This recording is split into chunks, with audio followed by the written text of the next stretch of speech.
ఇప్పుడు రోడ్డు మీదకి వచ్చేమో సామాజిక న్యాయం ఉంటాడు రాహుల్ గాంధీ, పార్లమెంట్లో మాత్రం సైలెంట్గా ఉంటాడా? పార్లమెంట్లో ఈ చర్చ ఎందుకు జరగట్లే? 42% మీద ఎందుకు తీసుకురావట్లే చర్చ?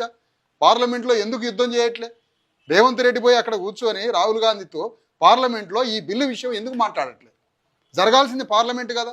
వీళ్ళు పైగా మీడియాలో బీసీలు ఉన్నారా, లేదా అక్కడ బీసీ ఎస్సీ ఎస్టీలు ఉన్నారా అని రాహుల్ గాంధీ అంటాడు. మరి ఉపరాష్ట్రపతి అభ్యర్థిగా రెడ్డి వ్యక్తిని, రెడ్డి సామాజిక వర్గంలో ఉన్న ఒక వ్యక్తిని భారతదేశంలో రాజ్యాంగబద్ధమైన అత్యున్నత 2వ పదవి ఉపరాష్ట్రపతి. అలాంటి ఉపరాష్ట్రపతి పదవిని అగ్రకుల రెడ్డి సామాజిక ఫ్యూడల్ భూస్వామ్య కుటుంబం నుంచి వచ్చినటువంటి ఒక రెడ్డి ఫ్యూడల్ కమ్యూనిటీలో వచ్చిన సుదర్శన్ రెడ్డిని ఏ విధంగా ఉపరాష్ట్రపతికి పెడతారు?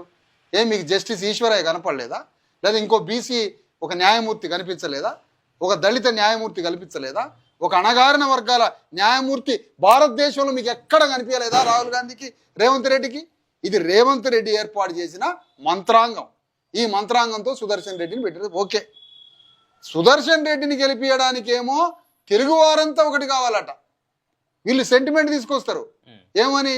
పివి నరసింహరావు తెలుగు ఆయన బ్రాహ్మణుడు, ఎన్టీ రామారావు తెలుగు ఆయన బ్రాహ్మణుడు, ఎన్టీ రామారావు కమ్మ, వెంకయ్యనాయుడు కమ్మ, తెలుగువారని తెలుగువారి సెంటిమెంట్ తీసుకొస్తాడు. అంటే దానికోసమేమో దేశవ్యాప్తంగా తిరుగుతాడు, తెలుగువారంతా ఒకటి కావాలని తిరుగుతాడు, దక్షిణ భారతదేశం అంతా ఒకటి కావాలంటాడు, తెలుగువారంతా ఒకటి కావాలంటాడు, దేశం అంతా తిరుగుతాడు. కానీ బీసీల రిజర్వేషన్ బిల్లు కోసం పార్లమెంటులో 9th షెడ్యూల్లో పెట్టాలని ఒక దేశవ్యాప్త కార్యక్రమాన్ని రేవంత్ రెడ్డి, రాహుల్ గాంధీ ఎందుకు చేయడం లేదు అంటారు.